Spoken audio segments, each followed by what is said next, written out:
Hello விவாஸ், அனைவருக்கும் வணக்கம். இன்றைக்கி வீடியோவில் வீட்டிலேயே தூப ஸ்டிக் நான் எப்படி ரெடி பண்ணேன்னு சொல்கிறேன். இன்றைய பதிவு கொடுத்துருக்கேன். வீடியோவை முழுசாக ஸ்கிப் பண்ணாமல் பாருங்கள். கண்டிப்பாக யூஸ்ஃபுல்லாக இருக்கும். இது பார்த்தா காஞ்ச பூ தான். இது சுவாமிக்கு பயன்படுத்தின பழைய பூவை நான் எடுத்துக்கல. இது புதுசாக வாங்கி காய வச்சேன். இதில் நம்ம இந்த பன்னீர் ரோஸு, கொஞ்சமாக கொல்லையில் பூத்த இந்த மல்லிகைப்பூ, அப்புறம் மரிக்கொழுந்து நல்லாவே ஸ்மெல் கொடுக்கும். அதே போல் பன்னீர் ரோஸு, இந்த மாதிரி நறுமண மிக்க பூவாக எடுத்துக்கிட்டேன். ஏன்னு பார்த்தா இந்த பூக்கள் எல்லாமே நேச்சுரலாகவே நமக்கு ஸ்மெல் கொடுக்கும். எனக்கு ஓரளவுக்கு இந்த தூபம் செய்கிறதுக்கு என்னென்ன பொருள்லாம் யூஸ் பண்ணுவாங்கன்னு ஓரளவுக்கு தெரியும். அதனால் நான் ஃபஸ்ட் டைம் ட்ரை பண்ணி பார்த்தா நல்லாவே அவுட்புட் சூப்பராக இருந்துச்சு. ஃபஸ்ட் டைம் செய்கிறவங்க கொஞ்சமான குவான்டிட்டியில் செஞ்சு பாருங்கள். இப்போ தான் என்னோடய வீடியோ ஃபஸ்ட் டைம் பார்க்குறீங்கன்னா மறக்காமல் சப்ஸ்கிரைப் பண்ணிக்கோங்க. சப்ஸ்கிரைப் பண்ணிக்கிட்ட எல்லா தோழிகளுக்குமே ரொம்பவே நன்றி. இப்போ பூ நான் கிட்டத்தட்ட ஒரு 3 days வரைக்கும் காய வச்சுட்டேன். வெயிலில் காய வைக்க நல்லா சருவ அளவுக்கு காஞ்சிடுச்சு. இப்போ இதை நான் ஒரு மிக்ஸி ஜாரில் மாற்றிக்கிறேன். மிக்ஸி ஜாரில் போட்டு இதை நல்லா நம்ம பவுடராக நுணுக்கிக்கணும். ரிவர்ஸில் விட்டு அடித்தோன்னா நல்லாவே நுணுங்கிடும். இதோட நான் ஒரு 2 கற்பூரமும் சேர்த்துருக்கேன். அது வீடியோ எடுக்க மறந்துட்டேன். கற்பூரம் சேர்த்தா தான் தூபம் எரியும். இல்லைன்னா அது புகையாது. அந்த கற்பூரத்தோட இது இருந்தால் தான் டக்குன்னு அடுத்தடுத்து புகைஞ்சி வரும். அதனால் மறக்காமல் கற்பூரம் சேர்த்துக்குங்க. இதை நான் ஒரு பிளேட்டில் ட்ரான்ஸ்ஃபர் பண்ணிக்கிறேன். ஏன்னா இன்றைக்கி கட்டி சாம்பிராணி தான் எடுத்திருக்கேன். இதெல்லாம் இந்த சதுரகிரியில் வாங்கின சாம்பிராணி. நல்லாவே ஸ்மெல் நல்லாவே இருக்கும். இதை விட பால் சாம்பிராணி கடையில் கேட்டிங்கன்னா அது அவ்வளோ ஸ்மெல் கொடுக்கும். அந்த சாம்பிராணி கூட எடுத்துக்கலாம். இதை இப்போ நான் பவுடராக நுணுக்கிட்டு வந்துடுறேன். சாம்பிராணி சேர்க்கும் போது நல்லா பவுடராக இருக்கணும். கொஞ்சம் கட்டி கட்டியாக இருந்துச்சுன்னா சாம்பிராணி டக்குன்னு புகை வராது. ஏன்னா நமக்கு லைட்டாக நெருப்பு வரும். அதனால் புகை வராது. கொஞ்சமாக சேர்த்துக்கணும். இதோட குங்குலியம் கொஞ்சம் ஆட் பண்ணியிருக்கேன். குங்குலியம் ஏன்னு பார்த்தா வெண்கடுகு செய்யக்கூடிய வேலையை கண்டிப்பாக குங்குலியம் பண்ணும். அதனால் குங்குலியம் ஆட் பண்ணியிருக்கேன். இதோட மாட்டோட காஞ்ச எருவு, அதாவது சாணம், அதை நல்லா காய வச்சு அதையும் எடுத்துருக்கேன். இந்த பஞ்சகாவிய விளக்கில் என்னென்னலாம் ஆட் பண்ணுறோமோ அதெல்லாம் இன்றைக்கி இந்த தூப ஸ்டிக்கில் நான் ஆட் பண்ணியிருக்கேன். இதோட கொஞ்சமாக இதில் கோமியம் ஆட் பண்ணிக்கலாம். இந்த கோமியம் கிட்டத்தட்ட 2 month நான் யூஸ் பண்ணிக்கிட்டு இருக்கேன். இது எந்த ஸ்மெல்லுமே கொடுக்காது. இதில் ஒரு சில பொருளை ஆட் பண்ணி தான் நான் யூஸ் பண்ணுறேன். வேணுங்கிறவங்க வீடியோ தனியாக கொடுத்துருக்கேன், போய் பாருங்கள். அடுத்து இதில் ஒரு 2 சொட்டு நெய்யும் விட்டுக்கலாம். பால், தயிர் எல்லாத்தையும் ஆட் பண்ணிக்கலாம். வேணுன்னா லைட்டாக தண்ணி தெளித்து கூட நம்ம கிளறிக்கலாம். இது நம்ம கையில் பிடிச்சோன்னா கரெக்டாக உதிராத அளவு கொஞ்சம் கரெக்டாக இருக்கும். நம்ம இந்த ஸ்டிக்கு பிடிக்கிறதுக்கு. இதோட வாசனைக்காக ஜவ்வாது, அர்த்தரி இதெல்லாம் கூட ஆட் பண்ணிக்கலாம். நான் அந்த கோமியத்துலேயே அந்த ஜவ்வாது இதெல்லாம் ஆட் பண்ணி வச்சுருக்கேன். அதனால் இதை தனியாக எதுவுமே கலக்கலை.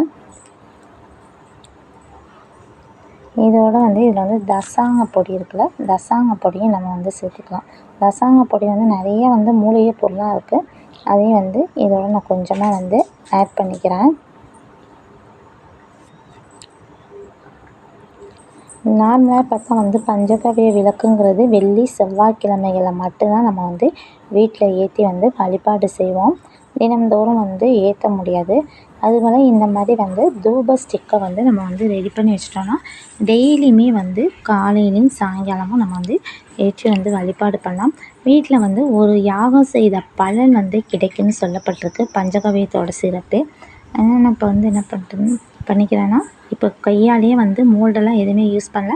ஃபஸ்ட்டு கையாலேயே ஸ்டிக்கை பிடிச்சி காட்டுறேன். கூம்பாக சின்ன சின்ன கூம்பாக பிடிச்சிருக்கேன். பிடிக்கிறதுக்கு நல்லா அழகாகவே வந்துச்சு.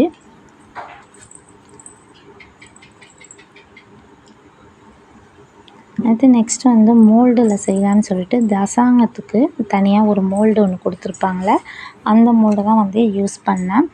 அந்த மோல்டில் ஒரு சின்னதாக ஒரு கவர் மாதிரி வச்சு அந்த கவர் நல்லா உள்ளே ப்ரெஸ் பண்ணி விட்டுட்டு இந்த தூப ஸ்டிக் பவுடர் அதை நல்லா அமுத்தி ஓப்பன் பண்ணதும் ஸ்டிக் அழகாக ரெடியாகி வந்துடுச்சு. நம்ம கவர் வைக்காமல் வச்சோன்னா அது வரமாட்டேங்குது. இப்போ நான் வந்து தூப பொடியை வச்சுட்டு நான் வந்து எடுத்து காட்டுறேன். எல்லாம் கரெக்டாக வந்து கொஞ்சம் பெருசாக இருக்குது. நம்ம கையால் பிடிச்சத விட தூப ஸ்டிக்கில் உள்ளது ஓரளவுக்கு வந்து பெருசாகவே வந்திருக்கு. நமக்கு வந்து ஒரே மாதிரியே வந்து வேணும்னா இந்த மாதிரி வந்து நம்ம மோல்டில் வந்து ரெடி பண்ணிக்கலாம். கொஞ்சம் ஈஸியாக தான் இருக்குது, கஷ்டமாலாம் இல்லை.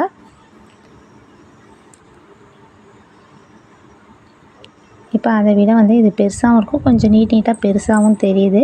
நான் வந்து எல்லாத்தையுமே வந்து இந்த மோல்டுலேயே வச்சு அழகாக வந்து ரெடி பண்ணிட்டேன். இதுக்கிடையில எனக்கு வந்து ஒரு 50 கிட்ட வந்துச்சு. கொஞ்சமாக தான் போட்டு செஞ்சேன், அதுவே எனக்கு ஒரு 50 கூம்பு கிட்ட வந்து ரெடியாகி வந்துச்சு.